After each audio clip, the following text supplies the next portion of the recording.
was talking to my trainer the other day. We were working out in my backyard, man, and I sat down on the wall and I said, man, I'm struggling today. This is hard. And my trainer's a younger guy. And he said, what do you mean? I said, man, this workout is hard. He said, no, man, this is hard.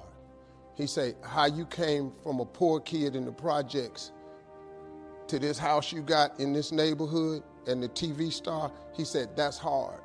And I had to catch myself because working out ain't near as hard as the struggle to get where you want.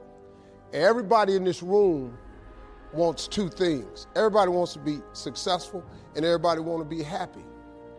I'm gonna tell you something about that happiness and success is available for every last one of you. But I'm gonna tell you what you're gonna have to do.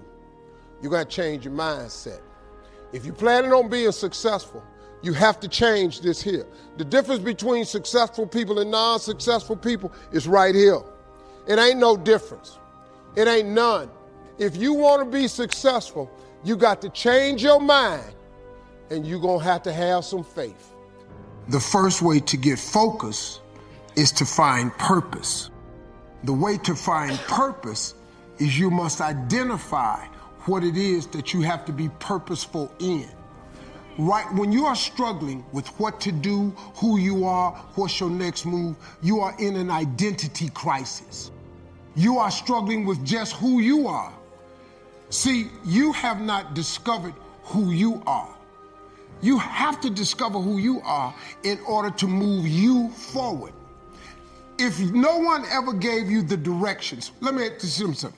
When you get up in the morning, you go get in the car or you walk out your door, you have a destination in mind. If you go outside with no destination, what do? You wander around. Once you don't have a destination, you are going to wander around. You cannot get in your car without a destination. What do you drive? So you are in an identity crisis, the same thing I was in. So you have to find your purpose. A lot of things that happen to us that we think are negative or bad experience, these are lessons in what not to do. This is a way to have a bearing or look out for it the next time. You know, you got me once, you can't get me again. I'm telling you, man, if God got you through it, it's done, move on. You have got to move on. I use this analogy all the time. I'm gonna add a little bit to it. Bishop Jakes told me you cannot drive your car looking in the rear view mirror. I was talking to a young singer yesterday who I ran up into. And man, let me tell you something. This analogy, I told him, we had about 20-minute conversation. See, you know what your rear view mirror is actually for in your car? I was just tripping on this one day. Actually, your rear view mirror is designed, and this is what I use it for. After I pass a car and I want to merge into that lane, or I want to make another move, I look up in the rear view mirror, and all I use it for, it shows me that I've gotten past it and I got enough room now clear to make my next move. That's what I use my rear view mirror for. I use my rear view mirror to just glance up every now and then to see what's coming up on me. That's all I use it for. The rear view mirror, when you're passing through something, listen to me real close. Your rear view mirror on your car is after you're passing something or you're passing by something, you can look up in the rear view mirror and it lets you know you're past it. You're beyond it. It's clear now. It's in the past. You no longer have to deal with it as the car that was in front of you blocking your way. You have passed it. You look up in the mirror. You've cleared it. Now, if you want to switch lanes, you could slide on over. You got room. But that rear view mirror also lets you see if anything is coming up on you. And you just need to glance, because if you moving forward, ain't a whole lot can come up on you. You just glancing every now and then. And it reminds you.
that you got through something and you got beyond something. That's what the rearview mirror for. Now let's talk about that windshield.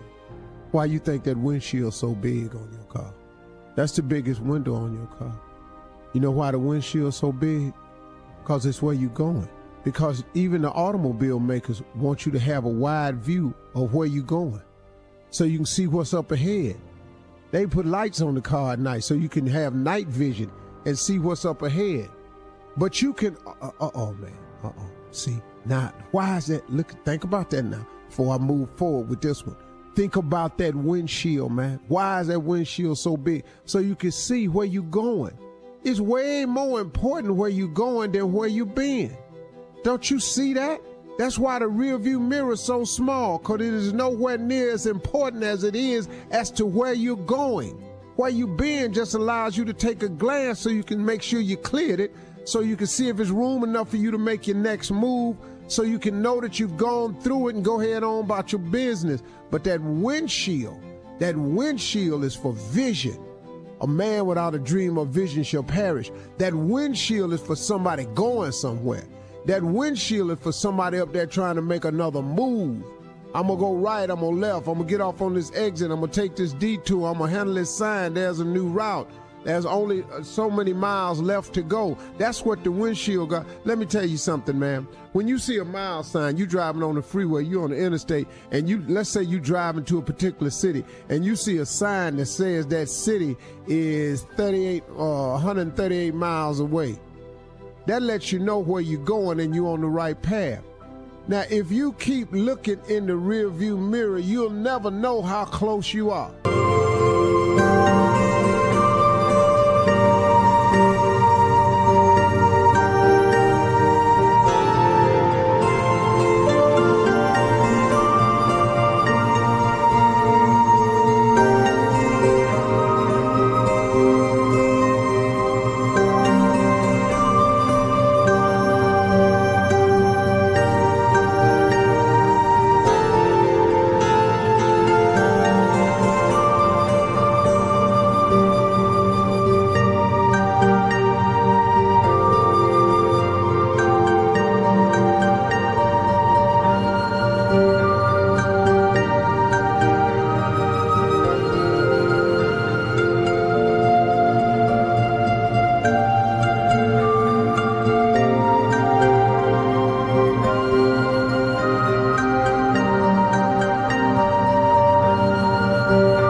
You'll never know, because you're driving your car looking in the rearview mirror. You all on the shoulder. You hear them rocks up under your car. You done scared yourself to death, because you know why? Because you keep looking in the rearview mirror. Get out the rearview mirror. If God got you through it, it's done. Move on. You can't drive your car looking in the rearview mirror. You can't. If you keep looking in the rearview mirror, you're going to keep crashing your car. There's a reason why the rearview mirror is this big and the windshield is this big. That's a reason for it. Because all the rearview mirror does is allows you to see what you've passed and to prevent what you've passed from coming up on you again. That's all the rearview mirror is for. The windshield is your future. It's where you're going. It's where you're headed. I hope you all picked up this today. And think about that, how that affects your life. If you got someone who you feel has wronged you and you carrying that, that's like a cancer. And all it's doing is eating away at you. Do you know how many people I've had to forgive that have never asked me for forgiveness? You know how many people I just let go so I could just go where God had for me? Because I just ain't have no more time to spend no more time thinking about that. Let that be a lesson to you. You know what my father told me a long time ago? He said, son, when a fool is talking, listen very carefully. Because listening to a fool is important. Because knowing what not to do is just as important as knowing what to do. Look, man, if you got something that's been bothering you in your life, get past it. I've always known this, but somebody told me something one time about forgiveness. Forgiveness is not for the other person. Forgiveness is you.